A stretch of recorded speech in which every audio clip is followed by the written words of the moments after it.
Hello നമസ്കാരം, ഞാൻ Mini. Welcome to Mini's lifestyle. ഇന്ന് ഞാൻ കാണിക്കാൻ പോകുന്നത് തൈര് മുളക് അഥവാ മുളക് കൊണ്ടാട്ടം എങ്ങനെ വീട്ടിൽ തന്നെ ഉണ്ടാക്കാം എന്നുള്ളൊരു വീഡിയോ കാണിക്കുന്നതിന് വേണ്ടിയിട്ടാണ്.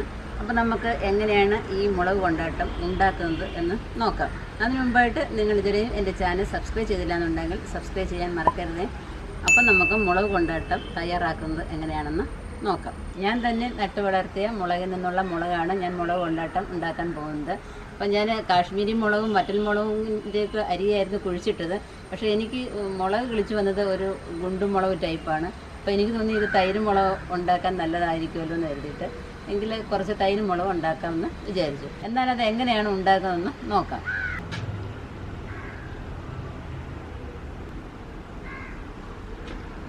ഞാൻ കുഴിച്ചിട്ട മുളകാണിത്. കണ്ടില്ലേ, ഇതെല്ലാം ഒരു ഗുണ്ടുമുളക് ടൈപ്പാണ് കിട്ടിയിരിക്കുന്നത്. അത് തൈര് മുളക് ഉണ്ടാക്കാൻ പറ്റിയ മുളകാണ്. അപ്പോൾ നമുക്കത് പിച്ചെടുക്കാം. പിച്ചെടുക്കുമ്പോഴേക്കും അതിൻ്റെ മണ്ടയൊന്നും ഒടിച്ചു പോകാതെ സൂക്ഷിച്ചെടുക്കണം.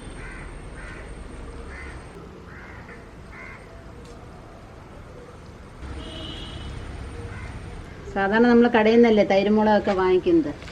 ഇത് വീട്ടിലെങ്ങനെ തയ്യാറാക്കി എടുക്കാമെന്ന് നോക്കാം.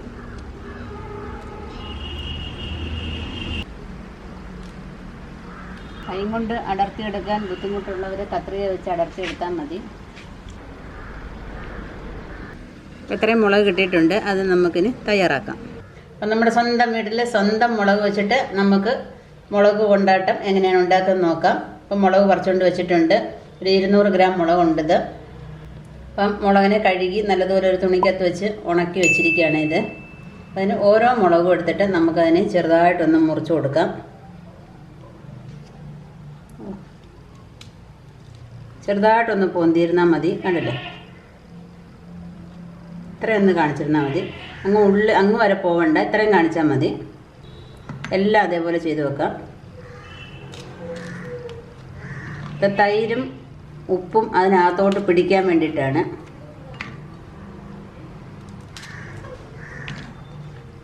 ഈ മുളക് ഇല്ലാത്തവർ മാർക്കറ്റിൽ കിട്ടും. ഇത് ഇല്ലാത്തവർ ഏത് മുളക് എടുത്താലും മതി. മുളകെല്ലാം നമ്മളൊന്ന് കട്ട് ചെയ്ത് വെച്ചിട്ടുണ്ട്. 1 ഗ്ലാസ് തൈര് എടുത്തിട്ടുണ്ട്. അത് കട്ടിയായിട്ടിരിക്കരുത്, ഇച്ചിരി ലൂസായിട്ടിരിക്കണം. തന്നെ എല്ലാം ലൂസെന്ന് വെച്ചാൽ മോരായി പോകരുത്, തൈര് തന്നെ ആയിരിക്കണം. ഒരുപാട് പുളിയാവാൻ പാടില്ല.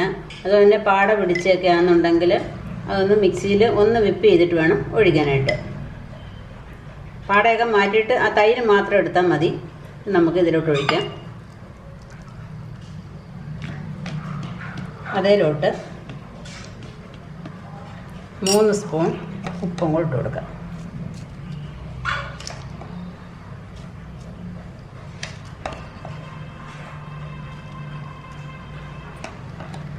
പരലുപ്പ് വേണമെങ്കിൽ പരലുപ്പ് ഇടാം.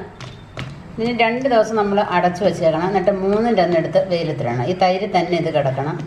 തൈരുണ്ടെങ്കിൽ കുറച്ചുകൂടി ഒഴിച്ചാലും കുഴപ്പമൊന്നുമില്ല. ഇവിടെ ഒന്ന് മുങ്ങി കിടന്നോട്ടെ. അവസാനം വരെ നമ്മൾ ഈ തൈരിനകത്ത് ഇട്ട് വേണം. ഉണക്കിയതിന് ശേഷം ഈ തൈരെ കൊണ്ടിട്ട് വീണ്ടും വെയിലത്തിടുന്നു, തൈരിനകത്തിടുന്നു, വെയിലത്തിടുന്നു. ഇങ്ങനെയാണ് ഈ മുളക് ഉണക്കിയെടുക്കുന്നത്. 2 ദിവസം അങ്ങനെ ഇരിക്കട്ടെ. ഇതിന് നമുക്ക് അടച്ചു വെക്കാം.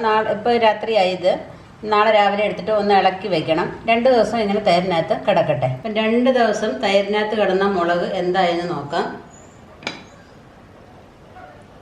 അപ്പം മുളക് നമ്മൾ ഇന്നലെയൊക്കെ ഒന്ന് ഇളക്കി കൊടുത്തിട്ടുണ്ടായിരുന്നു. 2 ദിവസം നമ്മൾ വെച്ചിട്ടുണ്ടെങ്കിലും ഇടയ്ക്കൊക്കെ ഒന്ന് ഓരോ ദിവസം ഒന്ന് ഇളക്കി കൊടുക്കണമായിരുന്നു. അതിൻ്റെ നിറം ഒന്ന് മാറിയിട്ടുണ്ട്, കണ്ടില്ലേ. ഇനി നമുക്കിതെടുത്ത് വെയിലത്തുകൊണ്ടിടാം. എന്താ ഈ മുളകിൻ്റെ എരിവും ഉപ്പുരസവും എല്ലാം കൂടെ ആകുമ്പോൾ ഈ തൈരിന് നല്ലൊരു മണമാണ്. പിന്നെ നമുക്കിതെടുത്ത് വെയിലത്ത് കൊണ്ടിടാം. വീണ്ടും ഇത് ഉണങ്ങിയതിന് ശേഷം വീണ്ടും ഈ തൈരിനകത്ത് കൊണ്ടൊന്ന് ഇടണം. ഇപ്പം മുളകിൻ്റെ ഒക്കെ നിറം ഒന്ന് മാറിയിട്ടുണ്ട്. ഇനി വെയിലത്ത് കൊണ്ട് വയ്ക്കാം. 1 ദിവസം ഉണക്കിയപ്പോഴത്തേക്ക് നമ്മുടെ മുളക് ഇങ്ങനെ ആയിട്ടുണ്ട്. ഇനി നമുക്ക് വീണ്ടും അത് തൈരിനകത്ത് ഇട്ട് വെച്ചേക്കാം.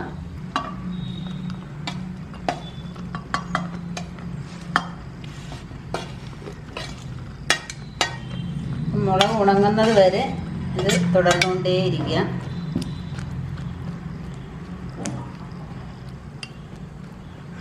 മൂന്ന് ദിവസം വെയിൽ കൊണ്ടപ്പോഴേക്കും നമ്മുടെ മുളക് നല്ല വെള്ളസായ്പ മാതിരി ആയിട്ടുണ്ട്. ഇനിയും കൊണ്ടുവന്ന് തൈരിനകത്തിടണം. നല്ലതുപോലെ ഉണങ്ങുന്നത് വരെ ഇത് ആവർത്തിച്ചുകൊണ്ടേ ഇരിക്കുക. അപ്പം നമ്മുടെ തൈരും മുളകും നല്ലതുപോലെ ഉണങ്ങിയിട്ടുണ്ട്. നല്ല വെയിലാണെന്നുണ്ടെങ്കിൽ ഒരു 4 ദിവസത്തെ വെയിലുണ്ടെങ്കിൽ നല്ലതുപോലെ ഉണങ്ങിക്കിട്ടും.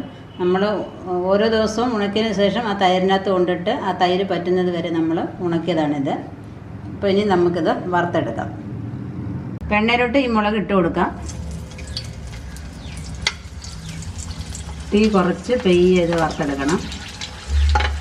ഈ മുളകിന് നമ്മൾ ഹോൾ ഇട്ട് കൊടുക്കുമ്പോൾ ചെറുതായിട്ടൊന്ന് പൊന്തി കൊടുത്താൽ മതി, വലുതായിട്ട് പൊന്തി കളയരുത്. അപ്പോൾ അതിൻ്റെ അരിയെല്ലാം പുറത്ത് പോകും.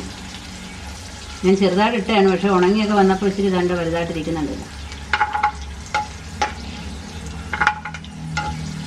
തീ കുറച്ച് ഇട്ട് കൊടുക്കുന്നത് നല്ലത്, അല്ലെങ്കിൽ പെട്ടെന്ന് തന്നെ അങ്ങ് പുറമെ കരിഞ്ഞു പോകും. ഇതേപോലെ കാന്താരി മുളകും ചെയ്ത് വെക്കാം കേട്ടോ. എല്ലാ മുളകും ഇതേപോലെ ചെയ്ത് വെക്കാം. ഇതൊക്കെ പഴങ്ങഞ്ഞ് കുടിക്കാൻ നല്ല അടിപൊളിയാണിത്. നമ്മുടെ തവ ഒന്ന് ചരിച്ച് വെച്ച് കൊടുത്താൽ മതി, ഒരുപാട് എണ്ണയൊന്നും വേണ്ട ഇതിന്. നമ്മുടെ മുളക് ബ്രൗൺ കളറായി വന്നിട്ടുണ്ട്. ഇനി നമുക്കതിനെ കോരിയെടുക്കാം. ഈ ബ്രൗൺ കളറാവുന്നത് വരെ വറുത്തെടുക്കണം. തൈര് മുളക് ആവശ്യത്തിന് മാത്രം ഞാൻ വറുത്ത് വെച്ചിട്ടുണ്ട്. ഈ വീഡിയോ നിങ്ങൾക്ക് ഇഷ്ടപ്പെട്ടു എന്ന് വിചാരിക്കുന്നു. ഇഷ്ടപ്പെട്ടു എന്നുണ്ടെങ്കിൽ ലൈക്ക് ചെയ്യാനും ഷെയർ ചെയ്യാനും മറക്കരുത്.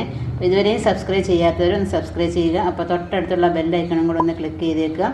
അപ്പോൾ ഞാൻ ചെയ്യുന്ന വീഡിയോസൊക്കെ നിങ്ങൾക്ക് നോട്ടിഫിക്കേഷനായിട്ട് യഥാസമയം വരുന്നതായിരിക്കും. അടുത്ത വീഡിയോയിൽ കാണുന്നതുവരെ ഞാൻ മിനി. നന്ദി, നമസ്കാരം.